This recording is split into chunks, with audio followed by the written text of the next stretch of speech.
एक बात कही, ये प्रश्न आपका बहुत महत्वपूर्ण है। यह ऐसे ही प्रश्न होने चाहिए। सांख्य का प्रैक्टिकल योग है, मैंने ये बात कही थी, परंतु प्रैक्टिकल इसलिए है कि उन सिद्धांतों का जो है प्रयोग यदि कहीं होता है तो वह योग में होता है। जैसे योग कहता है कि चित्त के वृत्तियों का निरोध करो, ठीक है, चित्त की जो वृत्तियां हैं उनका निरोध करो। फिर योग कहता है कि पंच क्लेशों को दूर करो, ठीक है, जो क्लेश हैं आपके अंदर, और क्लेश में क्लेश ही सबसे मुख्य है, ठीक है। यदि जिस व्यक्ति का क्लेश दूर हो गया, वह उसका पूरा प्रैक्टिकल हो गया, ठीक है। और फिर महर्षि पतंजलि ने ये योग में ये कहा गया कि उसमें 3 कोटि के साधकों की बात कही गई योग में, ठीक है। प्रैक्टिकल कैसे उसमें बताया गया, 3 कोटि के साधक बताए गए।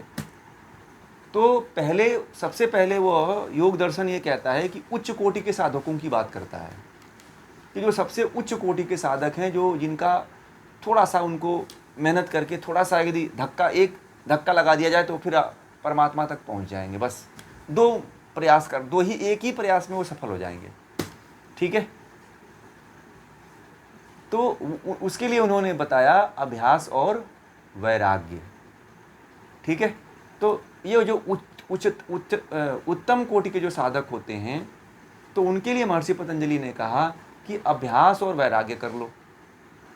अभ्यास किसका करना है, योग के अंगों का, समाधि का अभ्यास करना है।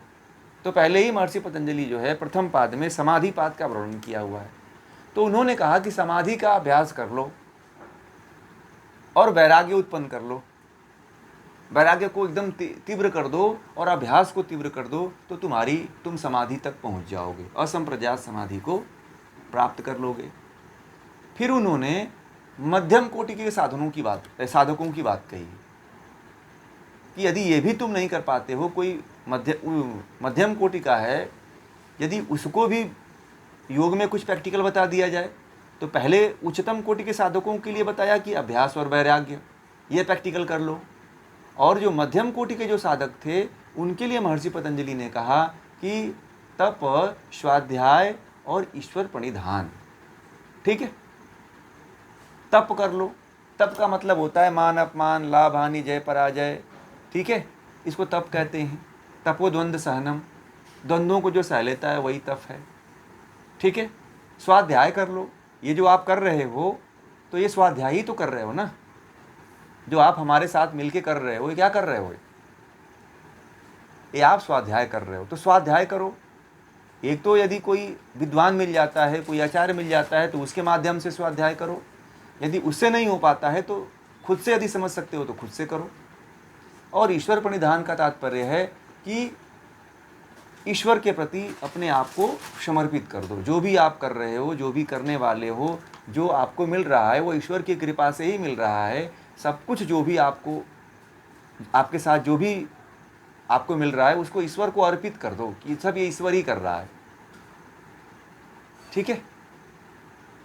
और यह मध्यम कोटि के साधकों के बारे में यह प्रैक्टिकल बताया कि ये प्रैक्टिकल कर लेना, तप कर लेना, स्वाध्याय कर लेना और ईश्वर प्रणिधान कर लेना। फिर आ गया हमारे जैसे निम्न कोटि के साधकों के लिए। तो महर्षि पतंजलि ने योग दर्शन में जो एकदम निकृष्ट कोटि के साधक हैं, जैसे हम लोग हैं, तो हम लोगों को कुछ नहीं आता है, हम लोगों का पूर्व जन्म में कोई कर्म नहीं किए हुए हैं, ठीक है। हम लोग ने साधना किए हैं, न योग किए हैं, न योग को जानते हैं, न अभ्यास है, न कुछ भी नहीं है। तो महर्षि पतंजलि ने हम जैसे लोगों के लिए अष्टांग योग का मार्ग बताया, ठीक है। अष्टांग योग का मार्ग बताया, उसमें कहा 8 अंगों के बारे में कहा कि 8 जो अष्टांग योग है उसका पालन कर लो तो आप मुक्त हो जाओगे। प्रैक्टिकल यह कर लो। तो कहा कि यम, नियम, आसन, प्राणायाम, प्रत्याहार, धारणा, ध्यान, समाधि। तो इन 8 अंगों का प्रैक्टिकल कर लो तो क्या हो जाओगे, आप जो है मुक्त हो जाओगे, ठीक है। तो इस तरह से महर्षि पतंजलि ने 3 तरह के साधकों को चुना, और 3 तरह के साधकों को चुनने के बाद जो है उनको क्या किया, उनको कह दिया कि ये सांख्य का प्रैक्टिकल है। तो अभ्यास वैराग्य करो, तब स्वाध्याय और ईश्वर प्रणिधान करो, तो और अष्टांग योग का पालन करो, यम नियम आसन प्राणायाम प्रत्याहार धारणा ध्यान समाधि, ठीक है, तो इनका पालन करो, तो यही जो है सांख्य का प्रैक्टिकल है योग, ठीक है। यदि आप इसका पालन कर लेते हो तो आपको मुक्ति हो जाएगी, फिर आप आत्मा को भी जान जाओगे, परमात्मा को भी जान जाओगे, यही सांख्य का प्रैक्टिकल है, ठीक है। तो इसके लिए बैकग्राउंड पढ़ना पड़ेगा, थोड़ा आप लोगों को सांख्य पढ़ना पड़ेगा, योग पढ़ना पड़ेगा। कुछ दिनों बाद हम शुरू करेंगे, सांख्य और योग दोनों शुरू होगा, तो उसमें आप लोग जुड़िएगा, तो आप लोगों को इसका बहुत विधिवत ज्ञान लेना है। तो इसको ले लेते हो तो फिर आपको बहुत आसान हो जाएगा जीवन के पथ पे आगे बढ़ने के लिए, ठीक है। जीवन में यदि कुछ प्राप्त करना है, जीवन में यदि कुछ करना है, तो यही प्राप्त करिए। बाकी जीवन में बहुत कुछ आपने प्राप्त किया है, परंतु कुछ हुआ नहीं है। सब कुछ इकट्ठा होने के बाद भी जीवन में आप जीरो की पोजीशन पे ही हो, ठीक है।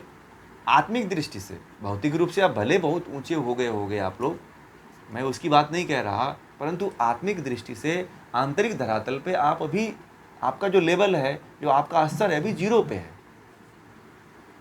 उसके लेवल को बढ़ाना है, जीरो से थोड़ा ऊपर ग्राफ को खींचना है। और वो कैसे खींचेगा? जब आप आत्मा और परमात्मा के बारे में जानोगे, ठीक है।